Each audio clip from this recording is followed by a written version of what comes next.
তাই না? তাহলে ও ফরজ অবস্থায় ছিল কতদিন? 50 বছর। 50 বছর মসজিদের মাইক থেকে বলা হয়েছে হাইয়া আলাস সালাত। দয়ার নবী বলেছেন, উম্মতরে নামাজের দিকে আয়, নামাজের দিকে আয়, নামাজের দিকে আয়। এইটা বলে যদি না আজান শেষ করে দাও তাহলে মানুষ আসবে না। ওই জন্য নবীজি সাহাবীদেরকে আবার বললেন হাইয়া আলাল ফালাহ। শুধু নামাজের দিকে নয়, তোরা নিজেদের কল্যাণের জন্য তোরা মসজিদে আয়, নিজেদের কল্যাণের জন্য আয় তোরা মসজিদে। আল্লাহ। 50 বছর মসজিদের মাইক থেকে আজান দিয়ে ওকে ডাকা হয়েছে। প্রতিদিন কবার করে? 5 বার করে। প্রতিদিন 5 বার করে 50 বছর মসজিদের মাইককে লোকটা অপমান করেছে, মুয়াজ্জিনকে অপমান করেছে, ইমাম সাহেবকে অপমান করেছে, মসজিদে আসতে পারেনি। আর ও কি এমন লাট সাহেবের বেটা, ও মারা গেল আর ওর নামটা বেশ দ্রুত করে মসজিদের মাইকে অ্যানাউন্স করা হচ্ছে। ও কল্যাণ সাহেবের বেটা, বুদ্ধি নাই। হাঁকা যাবে কি যাবে না এ ফতোয়া আমি দিতে আসেনি। যে হাঁকছে তার বিবেক থাকা দরকার। তার উচিত যে 50 বছর আমি মসজিদের মুয়াজ্জিন আজান দিচ্ছি, এক ওয়াক্ত মসজিদ আসেনি, আর ওর মতো একটা লোক মারা গেল আর মসজিদের মাইক অ্যানাউন্স করে দিতে হবে? একদম নয়, একদম নয়। বাদ দিবে। আপনি আপনার কাছে বিনীত অনুরোধ, ফতোয়া দিইনি, আপনি বিবেক দিয়ে দেখুন কথাটা কি বললাম। আল্লাহর ঘর থেকে ওকে দিনে 5 বার করে ডাকা হলো, আসেনি। আল্লাহর ঘরকে অপমান করেছে, আর ও মারা গেল আর মসজিদের মাইকে বলতে হবে? মসজিদের মাইকে আইসক্রিম ওয়ালাদের মাইক নাকি? যা ইচ্ছা তুমি তাই করবে? একদম নয়। খুব হিসাব করে, খুব হিসাব করে চিন্তা ভাবনা করে থাকবেন। সালাত এমন একটি ইবাদত, এই ইবাদত ছাড়া কোনো মানুষ জান্নাত যেতে পারে না। আল্লাহ তাআলা বলছেন মা সালাকাকুম ফি সাকার ক্বালু লাম নাকু মিনাল মুসাল্লিন। একজন সাকার নামক জাহান্নামীকে জিজ্ঞাসা করা হবে তুমি কেন জাহান্নামে আছো? ও তখন বলবে ক্বালু লাম নাকু মিনাল মুসাল্লিন, আল্লাহ সব ভালো কাজ করেছি, সব দামি কাজ করেছি, কিন্তু আমি সালাত আদায় করিনি, নামাজ পড়িনি। তার মানে নামাজ না পড়লে তার থাকার জায়গা কোথায়? জাহান্নাম। মারা গেছে লোকটা, ইমাম সাহেব জানাজায় দাঁড়িয়ে বলছে ওর মেয়েদের পক্ষ থেকে 13 খতম, আর ওর স্ত্রীর পক্ষ থেকে 2 খতম, আর মাদ্রাসার ছেলেদের পাড়া প্রতিবেশীর পক্ষ থেকে 3 খতম, টোটালে প্রায় 40 খতম ওর নামে বকশে দাও। ওর নামে বকশে দেওয়া হলো। আর তারপরে ওর বেটা বলছে আমার আব্বা মারা গেছে আজ 26 তারিখ, আগামী 40 দিন হিসাব করে আগামী মাসের 13 তারিখে আপনাদের সব দাওয়াত থাকলো, সকলেই আসবেন। 3টে হালের গরু জবাই করে খানা করে লোক কুটুম খাইয়ে দিল। আর কেউ ছোলা গুনছে, কেউ তসবি গুনছে, আর দুয়ার কি ঢং, দুলে দুলে দোয়া করছে, মনে হচ্ছে ওর বাপ এতক্ষণ ফেরদাউসের ভিতরে চেয়ারে বসে আছে। অত সহজ নয়। সালাত আদায় করেনি, কোন রকমের ভণ্ডামি করে জান্নাতে ঢোকানো যাবে না, কোন রকম নয়। সালাত আদায় করুন, নামাজ পড়ুন। কি বললাম বুঝতে পারছেন?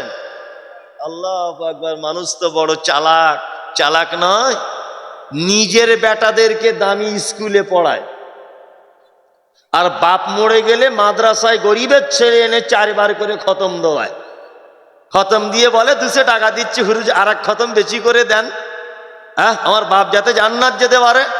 মুহাম্মদ সাল্লাল্লাহু আলাইহি ওয়াসাল্লাম বলেছেন তালাবুল ইলমি ফারিদাতুন আলা কুল্লি মুসলিমিন, প্রতিটা মুসলিম নরনারীর উপরে দ্বীনের শিক্ষা অর্জন করা কি ফরজ।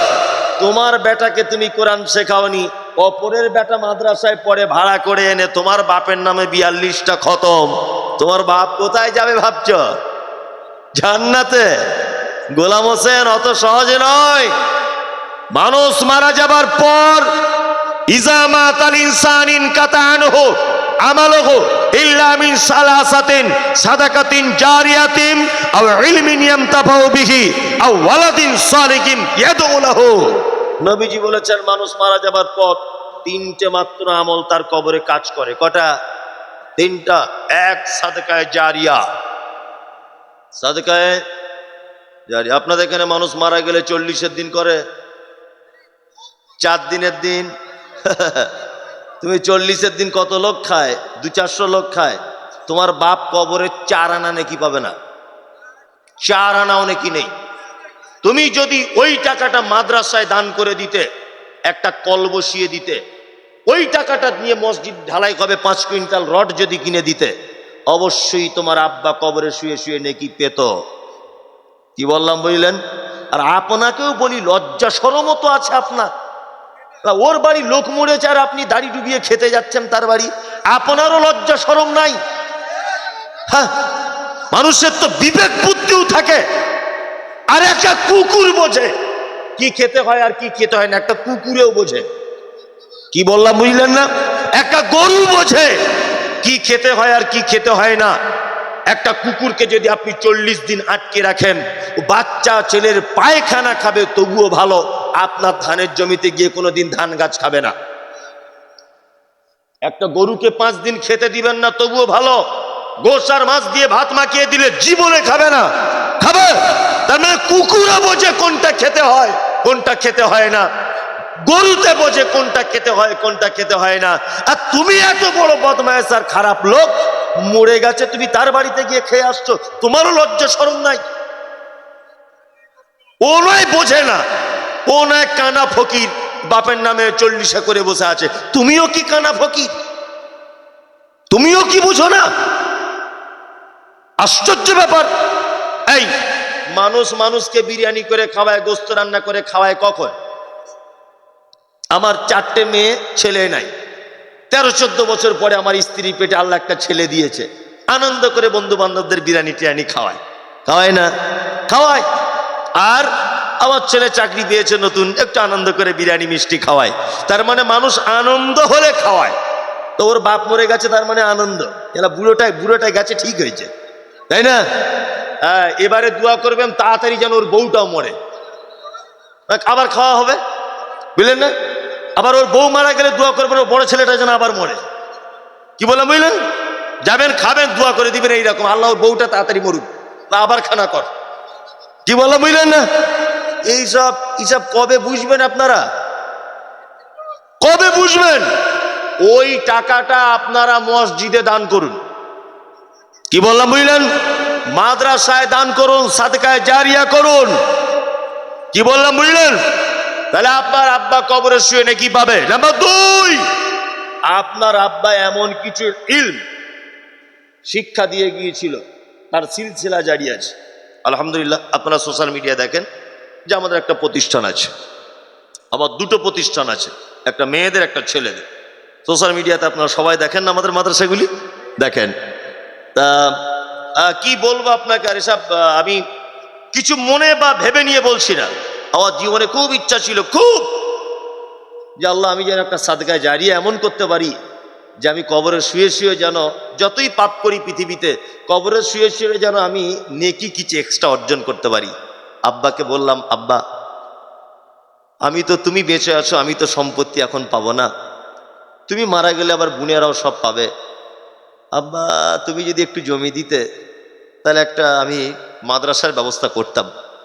আব্বা বলছে, আরে আমার বেটা, তুই জমি দেবো মানে জমি তো সব তোর, তুই যেটা ভালো মনে হয় কর। আমি বললাম, আব্বা ওটা বললে হবে না, তোমার মেয়েরাও তো এতে পাবে, তো তুমি মাদ্রাসার জন্য দান করো। আমার আব্বা এক জায়গাতে, আমি নিজে বড়াই করছি না, শুধু জাস্ট বোঝানোর জন্য, আমার আব্বা বলছে কালকেই দলিল ঠিক করে নে, এক জায়গাতে 2.5 বিঘা আছে, ওটা দিয়ে দেবো। 2.5 বিঘা জমি নিয়ে নিলাম, আমার আব্বা দান করে দিলেন। আমার মাথায় ভূত চাপলো, আমি যেখানে বসবাস করি 30-40 কিলোমিটারের ভিতরে কোনো মাদ্রাসা নেই, কোনো মাদ্রাসা নেই, একটা প্রতিষ্ঠান করতে হবে। আল্লাহ কি করে করব, যেমন হোক করে এদিক ওদিক করে মাদ্রাসা হয়ে গেছে। এই 28 তারিখ জানুয়ারি, 28 তারিখ আসলে মাদ্রাসা ভিত্তি স্থাপন থেকে 28 তারিখ এলে 1 বছর হবে। আল্লাহ কবুল করেছে, এখন 160-এর অধিক বাচ্চা 3 বেলা খাচ্ছে ফ্রিতে, এবং 2 তলা পর্যন্ত কমপ্লিট হয়ে গেছে। আমাকে 1 টাকাও লাগেনি। কে কোথা থেকে দিয়ে গেছে আল্লাহ ভালো জানে, কে কোথা থেকে টাকা পাঠিয়েছে আল্লাহ জানে। আজকে সকালে আমি মাদ্রাসায় বসে আছি, আজকে সকালে বসে আছি, এই আপনাদের বেলডাঙ্গার এখান থেকে একটা লোক গেছে, 3 জন বলছে, হুজুর আপনার মাদ্রাসায় ঠিকানা এলাম, আমার শ্বশুর মারা গেছে, শ্বশুরের অ্যাকাউন্টে কিছু টাকা ছিল, 30-40 হাজার টাকা ছিল, গরিব মানুষ আমি দেখে বুঝতে পারলাম। তা আমরা নিয়ত করেছি 3 ভাইরা মিলে টাকাটা মাদ্রাসায় দান করব। তা আপনার মাদ্রাসায় চলে এসেছি, আপনি আপনার মাদ্রাসায় টাকাটা দিয়ে দিবেন। দিয়ে দেন, মাদ্রাসার শিক্ষকদের কাছে দিয়ে দেন। আর আমি কোনোদিন মাদ্রাসার 10 টাকাও হাত দিই না, ওই শিক্ষকদেরকে নিয়ে সব করি। যাই হোক, তা সাদকায়ে জারিয়া, এটা যে কি বড় সাদকায়ে জারিয়া, সব থেকে বড় এখন সাদকায়ে জারিয়া হচ্ছে কোরআনের শিক্ষায় শিক্ষিত হচ্ছে যারা, তাদের পিছনে কিছু খরচা করা। এই দেখুন একটা কথা আপনাদেরকে হিসাব বোঝাই। মসজিদে আপনি 10 কুইন্টাল রড দান করলেন, আচ্ছা বলুন তো এই 10 কুইন্টাল রড সাদকায়ে জারিয়া কি জারিয়া নয়? জারিয়া, তাই না? জি। আচ্ছা 100 বছর পরে হলেও এই মসজিদ ভাঙা হবে কি হবে না? হবে। আপনার রডটা থাকবে তখন?